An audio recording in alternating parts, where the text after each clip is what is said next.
Bonsoir à tout le monde, merci de nous suivre encore sur cette session de Vive le Miro Connexion. Aujourd'hui, avec beaucoup d'honneur et de plaisir, nous recevons le père Thierry Fort, qui est notre invité de ce soir. Bonsoir mon père, Bonsoir à vous, Christian, et bonsoir à tous. merci d'avoir accepté notre invitation. On sait que vous avez un calendrier assez chargé, alors c'est tout bénéf pour nous et aussi et les participants. Alors déjà, on sait que beaucoup de personnes vous connaissent, mais on va quand même vous laisser le choix de vous présenter. Donc, je m'appelle Thierry, j'ai 60 ans depuis peu et je suis prêtre depuis 30 ans. Et ici, au Murau, c'est ma troisième année. Auparavant, j'étais sur des paroisses comme Saint-Germain-en-Laye, comme Mantes-la-Jolie, Orgeval, Houille, Carrière et même Versailles, quartier Sainte-Bernadette. Vous voyez, donc j'ai pas mal tourné dans notre diocèse, qu'on appelle le diocèse, c'est-à-dire le département des Yvelines. Et depuis 3 ans, l'évêque m'a nommé donc ici, où je suis très heureux de participer à la vie muriotine dans toutes ses dimensions. D'accord, merci. On vous sent vraiment très heureux d'être au bureau. Alors, on sait que vous avez un parcours, ça c'est clair, mais comment êtes-vous venu à ce métier de prêtre? Alors, d'abord, j'ai des parents chrétiens qui m'ont transmis, annoncé en tout cas leur foi chrétienne. J'ai eu la chance d'avoir aussi un environnement chrétien, c'est-à-dire des amis qui partageaient cette foi avec moi. Ça m'a beaucoup aidé, surtout dans le monde étudiant, où ça devient plus difficile de garder sa foi dans un monde tellement mélangé, tellement mixte avec toutes les confessions et les non-confessions. Et grâce à Dieu, j'ai toujours eu des amis avec qui j'ai pu échanger, même parfois confronter nos opinions, nos convictions, et ce qui m'a permis de toujours garder cette foi avec les doutes inhérents à toute foi, plus des doutes d'ailleurs sur moi que sur Dieu. Voilà, et donc cette famille chrétienne a vécu des choses difficiles, puisque j'ai perdu 2 sœurs, et puis mes parents nous ont fait la joie, je peux dire aujourd'hui, d'accueillir comme frère un petit garçon trisomique, handicapé.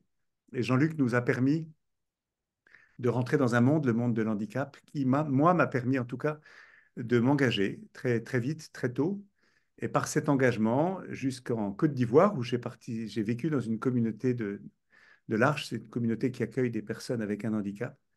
J'ai pu découvrir l'importance de l'autre, surtout l'autre différent, l'autre fragile, l'autre faible, l'autre pauvre, et par là même de découvrir moi-même à la fois mes capacités, mes richesses, mais aussi mes pauvretés, mes limites.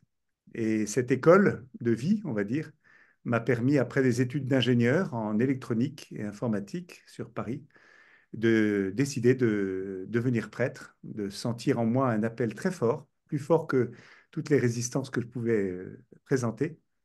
Et je suis devenu donc prêtre il y a 30 années maintenant, avec joie, pour le diocèse, donc pour le département des Yvelines, dans lequel un prêtre normalement ordonné doit demeurer, sauf si l'évêque ou lui-même décide ou demande à aller servir ailleurs. Voilà. Et donc je suis arrivé sur les Mureaux après 30 années où j'ai commencé mon ministère à Mantes-la-Jolie, dans le quartier du Val-Fouré, qui a certaines ressemblances avec notre quartier, avec notre ville.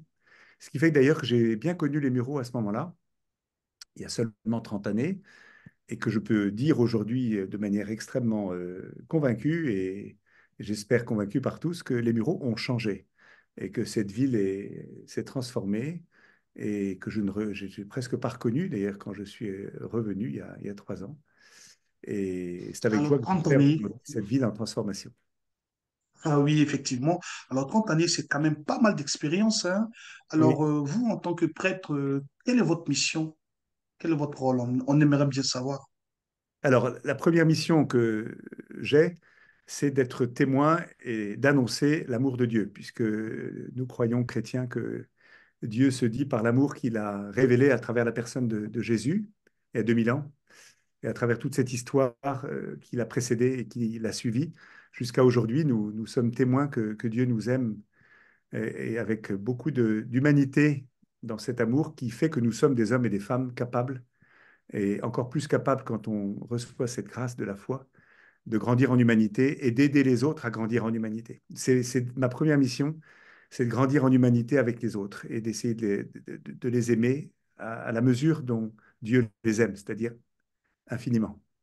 Et la deuxième mission qui m'est confiée, c'est de rassembler une communauté de chrétiens pour les aider à rester, à demeurer, à vivre en chrétien, à célébrer Dieu, à dire leur foi, à la transmettre, à l'annoncer.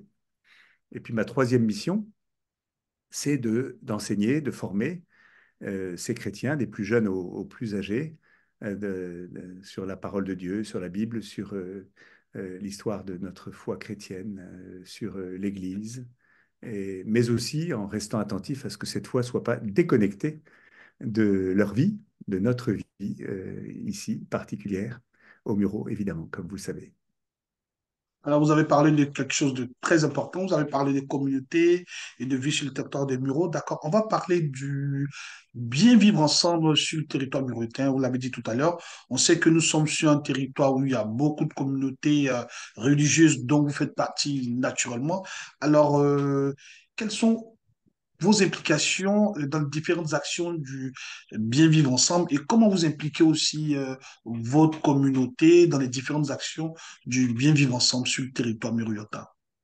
Alors, d'abord, c'est comme je vous l'ai dit tout à l'heure, notre première mission de chrétien et moi de prêtre, c'est de faire que les chrétiens qui se rassemblent à l'église, pas que le dimanche, mais qui vivent leur foi toute la semaine, soient d'abord des acteurs de cette humanité et de ce bien vivre ensemble. Ça, c'est la première mission, puisque Dieu est venu, ou Dieu nous a créés pour ça, à son image et à sa ressemblance, comme nous disons, c'est-à-dire que le Christ a rappelé que la première manière dont on voit que nous sommes chrétiens, c'est à l'amour que nous avons les uns pour les autres. Donc la première mission et le premier relais dont je suis responsable, c'est de transmettre ce désir et cette capacité que nous avons de vivre ensemble. Et comme je vous l'ai dit tout à l'heure, grâce à peut-être cette expérience de l'handicap et depuis d'autres différences, je crois pouvoir dire que nous sommes faits pour vivre ensemble, quelles que soient nos différences culturelles, religieuses, physiques, naturelles, enfin humaines.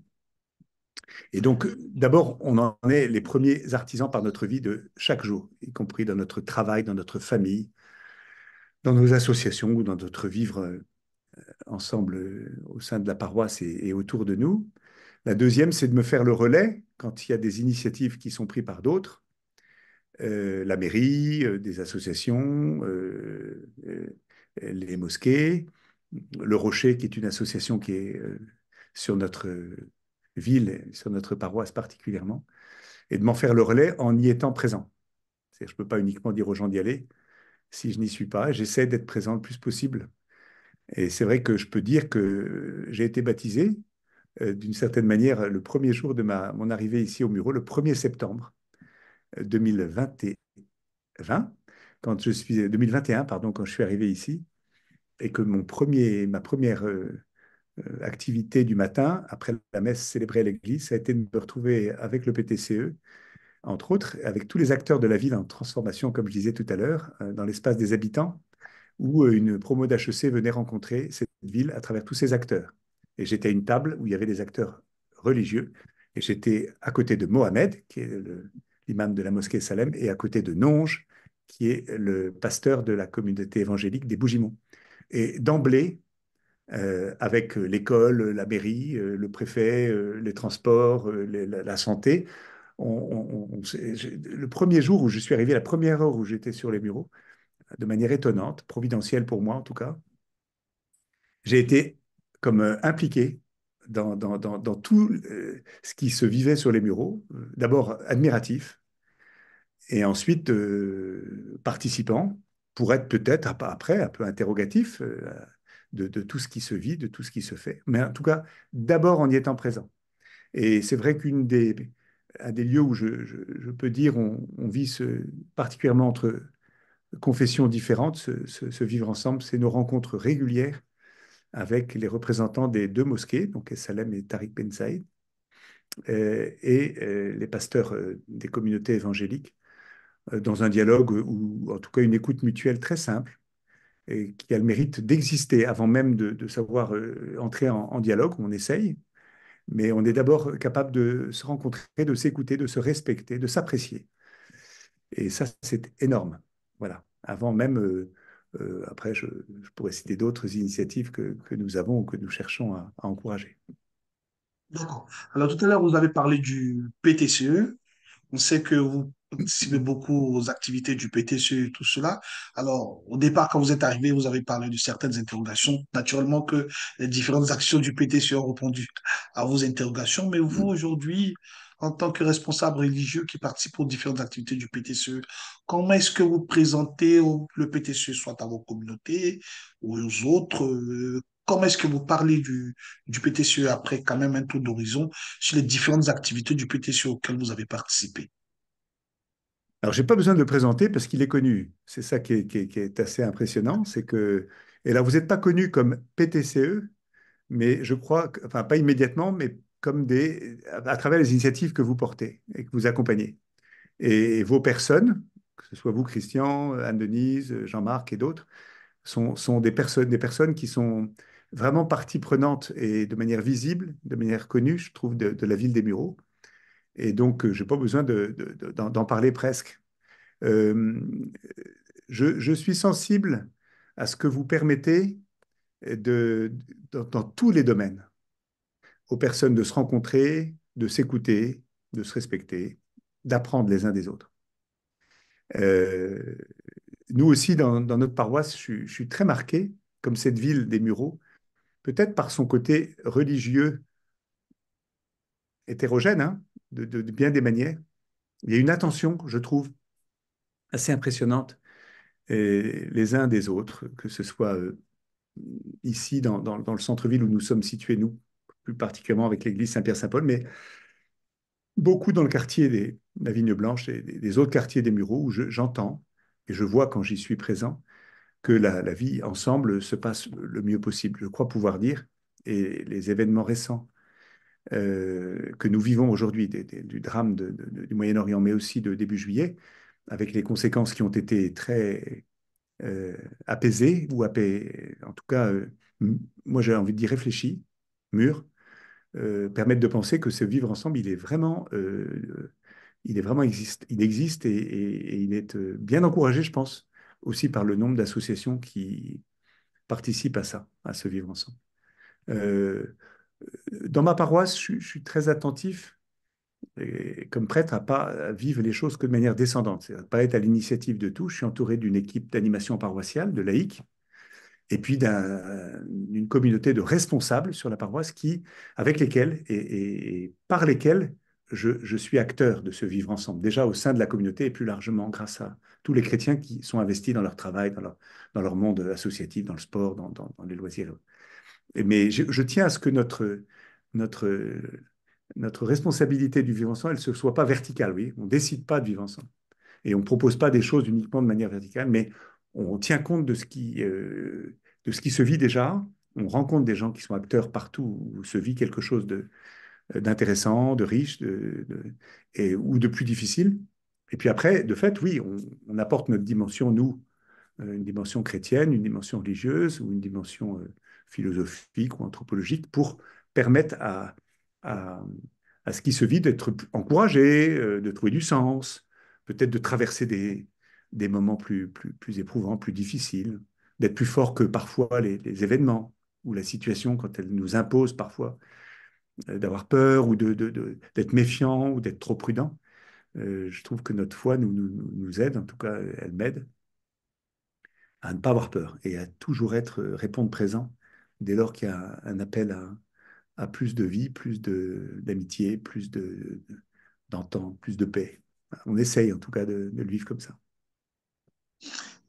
Nous sommes pratiquement à la fin de cette interview. Alors, vous, en tant que responsable religieux, alors, quelle lecture vous faites? Quelle est votre appréciation de toutes ces différentes actions du vivre ensemble? Et quel est le conseil que vous pouvez donner de sorte qu'on fasse encore autre chose pour renforcer ce bien vivre ensemble qui est déjà pas mal fait sur le territoire muriel.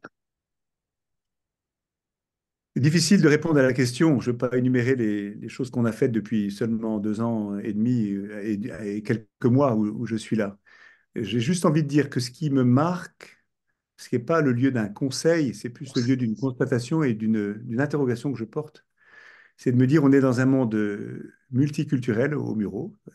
À la fois une richesse, c'est d'abord une richesse, mais ça peut être aussi une pauvreté dès lors que les gens sont compartimentés, archipélisés, pour reprendre une expression d'un livre qui est sorti récemment là, de Fourquet sur la société française, qu'il décrit comme des îlots communautaristes ou culturels ou religieux. Je constate que ça peut être un risque sur nos villes multiculturelles ou mixtes comme la nôtre, c'est que chacun se réfugie dans ce qui le rassure en fait. Comme vous rajoutez à ça qu'on a tous des vies remplies, soit par nos familles, nos enfants, soit moi-même par la vie paroissiale ou la vie associative pour d'autres, ou la vie municipale pour ceux qui travaillent avec la mairie, on a tous des métiers qui nous prennent beaucoup. Je pense que majoritairement des métiers qui sont lourds sur les bureaux, c'est-à-dire qui sont des métiers fatigants, qui ont des horaires compliqués, qui demandent des transports éprouvants. Et je me dis, c'est difficile de proposer des choses en plus des grands événements pour que les gens, et or pourtant c'est ce qui me semble essentiel, c'est que ce soit dans l'ordinaire, dans le quotidien, que les gens se rencontrent, que les gens s'apprécient, que les gens fassent attention les uns aux autres, que... Je suis pas fondamentalement que pour des grands événements. Je me dis, l'idéal, c'est que les grands événements, ils permettent euh, ce vivre ensemble très ordinaire, très discret, peut-être caché parfois. Et l'inverse, c'est-à-dire que ce vivre ensemble discret et caché, quotidien, permettent à des événements de prendre de l'ampleur. Je prends un exemple de quelque chose qu'on a vécu avec le PTCE il y a l'an dernier, je crois. C'est cette plantation d'oliviers dans la ville qui voulait symboliser à des lieux spécifiques le désir de paix qui était le nôtre, nous religieux, mais aussi acteurs, tous acteurs de la ville des Mureaux. J'ai regretté un tout petit peu que ces événements, quand on a planté ces arbres, soient déconnectés de la vie qui était autour. Je pense par exemple à Léo Lagrange où on a mis un olivier dans le stade. Il n'y avait pas à ce moment-là de compétition, il y avait personne autour de nous.